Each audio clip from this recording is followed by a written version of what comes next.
Welcome to the Reddit Ranger. This is r/DnDStories, and today we're gonna check back in with a longtime friend. Alright, so we haven't heard from SwordOfTheNineHells in a while. Let's see what's going on with Chapter 10 of the Masks of Destiny. This one's called Wolves. Now, he warns that this is a longer one. A quick recap. Where did we leave off? We just entered this city. I believe we talked to whatever law enforcement they had in this city. While we were looking for a specific person, we found his house had been burned down to the ground and could no longer locate him. And we find the local law enforcement. They're in the middle of something. They find a couple of dead bodies, which then immediately reanimate, kill one of his men, and then we go ahead and kill the zombies. But anyway, here we go with Chapter 10 here. So the next day, when eating breakfast in the local inn, I noticed someone nailing up a piece of paper that reads, "Evening curfew in effect. Any and all citizens on the streets from 10 p.m. to 6 a.m. will be detained by city guards on site." I point out to Kaylin, and she thinks it's a good idea. It will keep the people off the streets and out of harm's way if and when these plague zombies attack, she says, going back to her sandwich. Just at that moment, a hand lands on my shoulder and I spin, ready to punch someone. It's Kangren. He sits down in an empty chair. "Do either of you two know someone named Eileen or someone named Elon?" "Yeah, why?" I say, and Kaylin nods. His expression changes to concern. "There's been an accident. You should come see for yourself." Kangren stands up and motions for us to follow him. As we are walking through the city, he tells us he is taking us to Eileen's house, where Elon was staying. We soon arrive at a house being guarded and patrolled by several guards.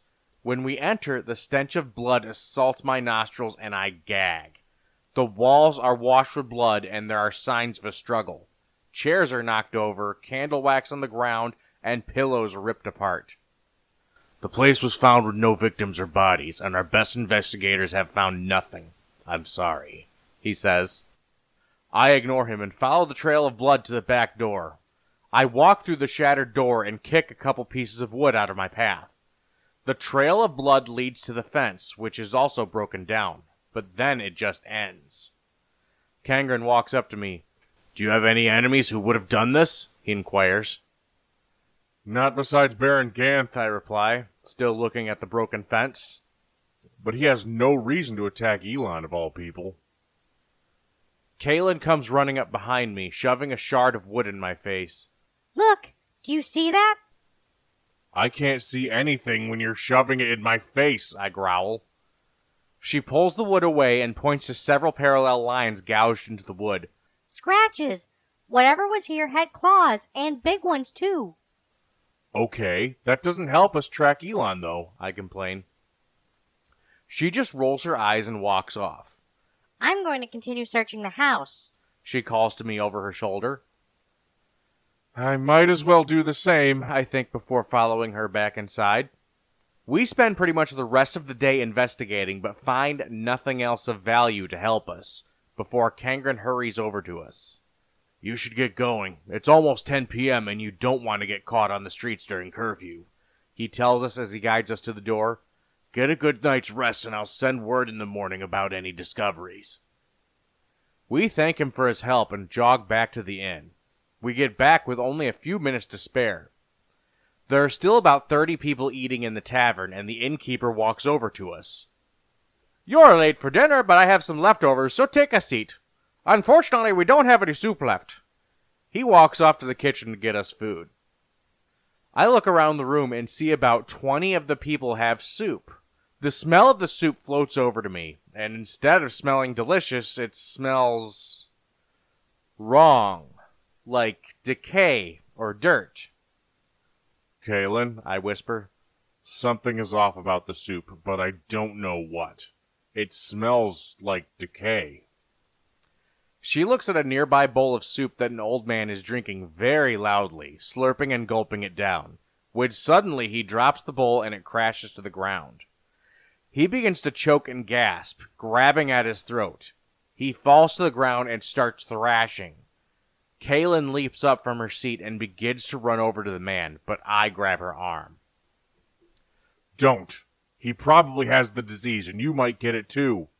As I tell her this, other patrons in the inn begin to gasp and choke as well, dropping their own bowls and screaming with hoarse throats. Kaylin, we gotta get out of here. A room, maybe? She says. I nod. We begin to hurry towards the stairs, but that's when we both hear a gut-wrenching howl. I turn and see all the people who were once gasping now jerking erratically and fur sprouting from their arms and legs. I watch in horror as they all turn into this horrible half-man, half-wolf abomination. About 12 of them turn towards us with bloodlust in their eyes and howl before charging at us with long, hideous claws. The other ones turn towards the normal people and start flinging them across the room and ripping them apart. Go, go, go! I yell at Kaylin, pushing her up the stairs. We hastily make our way up the stairs, and I turn to look back down. The wolf creatures are practically on top of us. Kaylin grabs me and pulls me into our room and closes the door. Not a moment later, the sound of bodies hitting the door shake the room. Cheskane, help me move this cabinet in front of the door. Kaylin grunts as she tries to push a wooden cabinet. With both of our effort, we manage to get it in front of the door right as it breaks down. I draw my sword and shield. One of the werewolves vaults the cabinet and rushes me, clawing at my armor twice. Both times makes an awful scratching sound. I retaliate with 2 brutal stabs to its stomach and it falls backwards, instantly being replaced by 2 more. One goes to Kaylin and the other me. I cut and hack at the werewolf while Kaylin flings her spells at her opponent. A lucky strike from my enemy sends me stumbling a couple feet back, blood dripping off my snout. I can see and hear many more werewolves in the hallway, fighting to get into the room and feast on our flesh. Kaylin, there are way too many, I shout at her, not daring to look away from the wolf in front of me. How do we get out? She shouts back, darting away from her opponent. I see her out of the corner of my eye glance at the window. Cheskane, the window! And then she throws herself through it. Dang it! I think, then I follow. As I throw myself out the window, the werewolf swipes a claw at me, but misses. I fall through the air and hit an overhanging of cloth in the alleyway. I crash straight through it and slam into the ground, groaning. I feel a pair of hands grab onto me and struggle to pull me to my feet. That was too close. Kaylin whispers, breathing heavily. Yeah, but thankfully we got away. I'm cut off as one of the werewolves half jumps, half falls out of the window towards us, followed by at least 6 more. Spoke too soon, I yell in surprise and begin running into the main street. Kaylin is running ahead of me, being faster and more nimble, when a sudden boom echoes through the night air. I turn and see the inn glowing with firelight. Too much firelight. It's on fire. All the werewolves chasing us get frightened by this sudden explosion and light, and they turn and flee into the darkness. I fall to my knees, exhausted. I can hear the screams of innocent people in their houses being mutilated by the werewolves. I think that it's finally over, that we can get some rest, when I hear the sounds of scraping and howling coming from somewhere behind us and getting closer. They are the hunters, and we are the prey. So that was r/D&D stories, and if you noticed, today's episode was a little bit shorter than usual. That's because I wanted to take I want to take a little bit of time here and address that,